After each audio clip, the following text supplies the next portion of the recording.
and have the final done at 8 in the morning instead of 7:30. That means he could have breakfast with Antonio Gomez before walking to the library to take the final. 4:30 a.m. Eastern. Meanwhile, in Florida, Jim wakes up. Today he has his 9 a.m. speech at Florida International University. He then has a 7 p.m. dinner speech with the Golden Shuffles Small Business Club. 8 a.m. Central. JR is in the library taking his last final for the semester. It's his government final.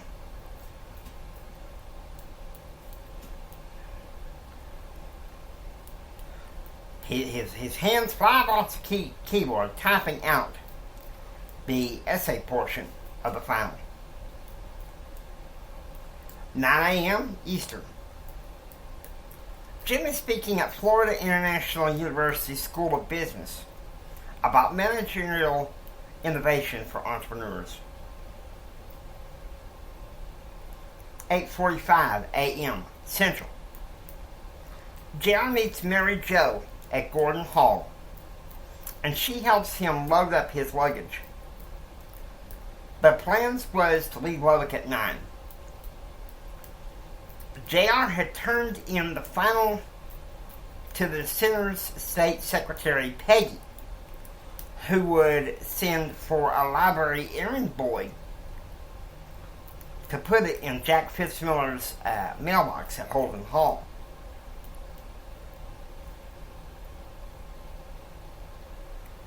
Now, overjoyed, JR is ready to return home and celebrate. The Spirit Club was going to be holding a party at the ranch, and Betsy said that she didn't mind them having a pool party as long as things didn't get too rowdy. 9 a.m. Central. JR's car pulls out from Texas Tech.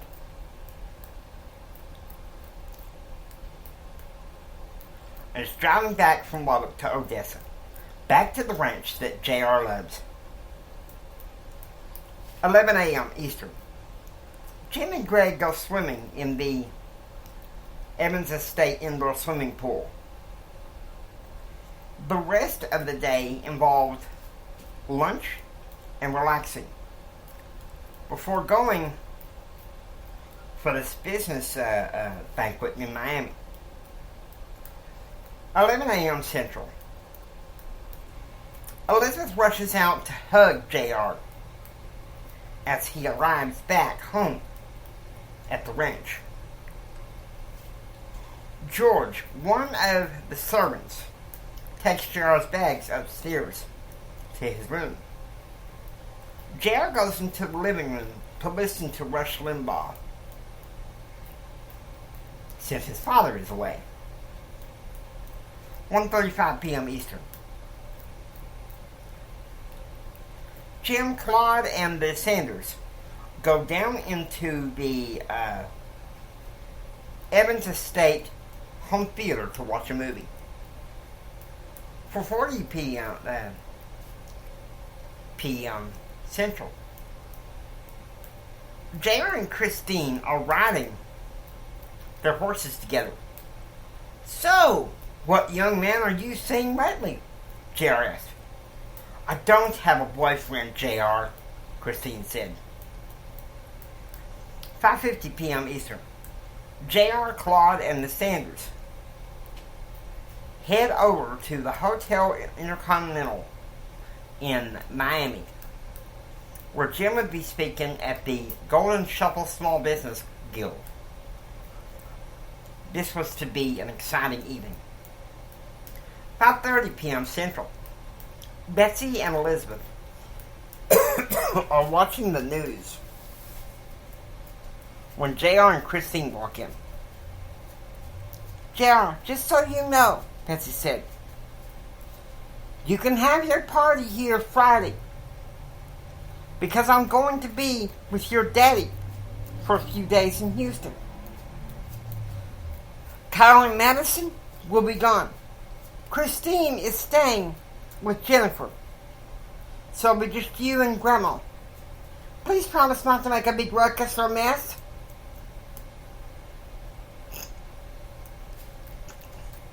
"7 p.m. Eastern.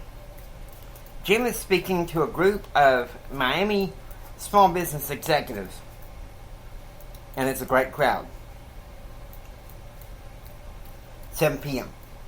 At Swainfield, the family sits down to dinner. Son of JR, you put on quite a bit of weight for your shoes," Kyle teased. "I'm fine, Kyle," JR said. "Oh, I don't know. You go poking with your stick all around campus." "That's enough, Kyle," Elizabeth corrected him. "You know better than to criticize JR's weight." 9 p.m. Eastern.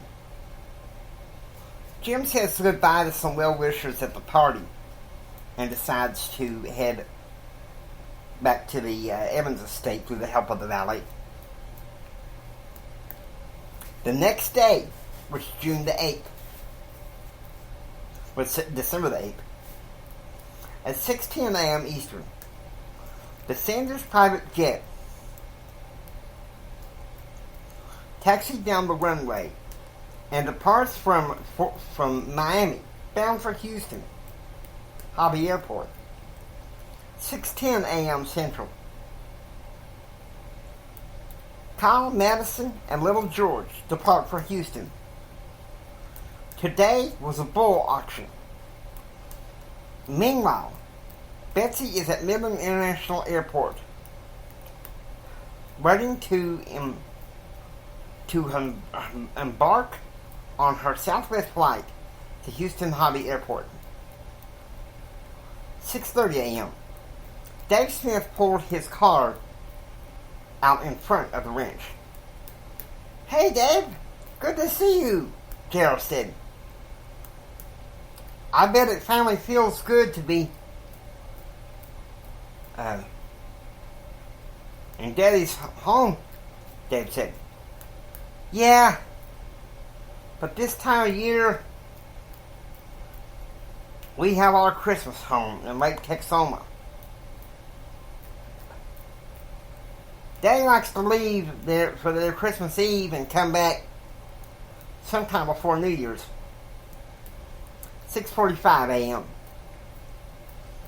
Arriving at Denny's, JR orders a chicken fried steak breakfast with no gravy, pancakes, orange juice. Dave orders a short stack of pancakes. "So, how are things going between you and Karen Kreider?" Dave asked. Fine," JR said. "I call her from time to time.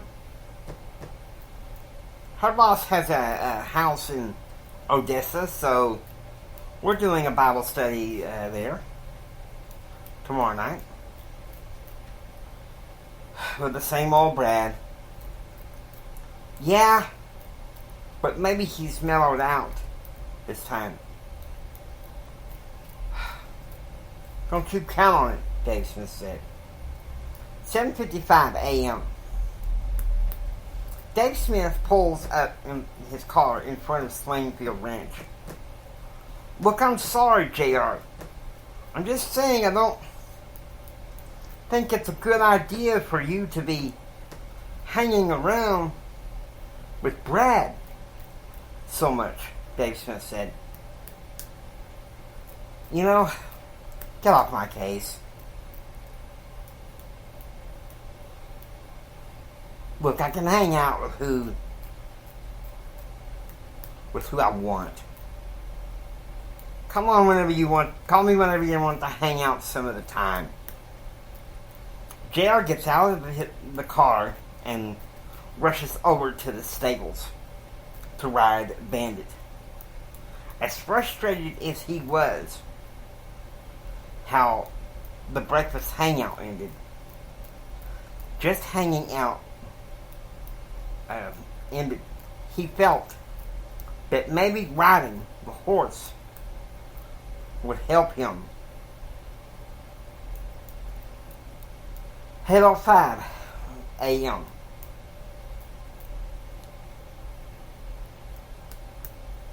Jim meets Betsy at Houston Hobby Airport. Elizabeth was complaining about the service with Southwest, and Jim promises her that from here on out, she'll be flying another airline or private plane.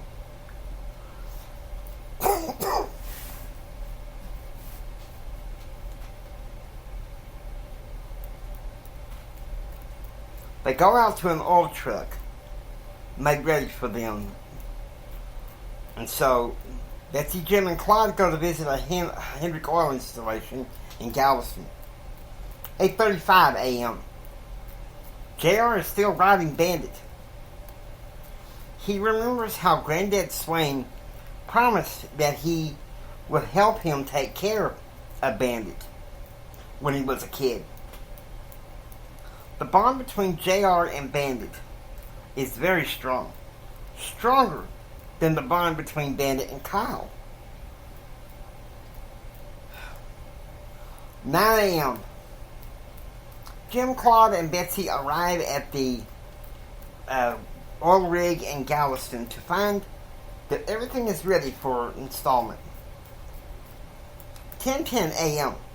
At the ranch, JR is watching The Price is Right with his grandmother. After The Price is Right, JR was planning to go to his room to listen to Andrew House while his grandmother was watching Days of Our Lives. 2:05 p.m. JR is listening to the radio address by President Clinton at the signing of NAFTA. His grandmother is weary of watching the president, so she turns on her record player to listen to gospel music.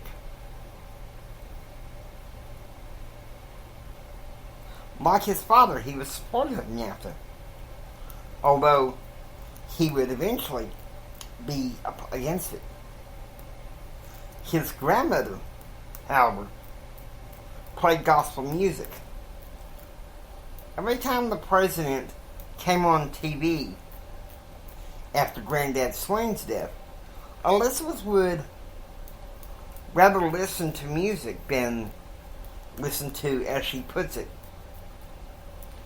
that crooked garbage. 3 p.m.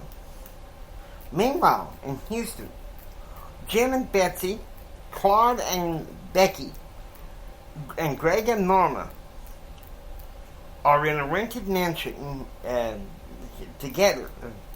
Tonight, they were to have dinner with talk radio commentator Blake Carter,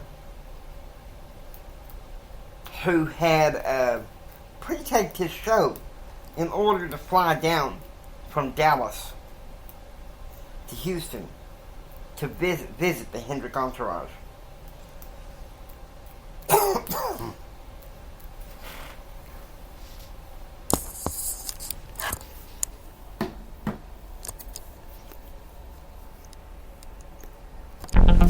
Hope you've enjoyed listening to J.R. Hendrick Texan Consort. If y'all like what you hear, please subscribe and become a part of this adventure. This is J.R. Hendrick saying until next time, take care and God bless.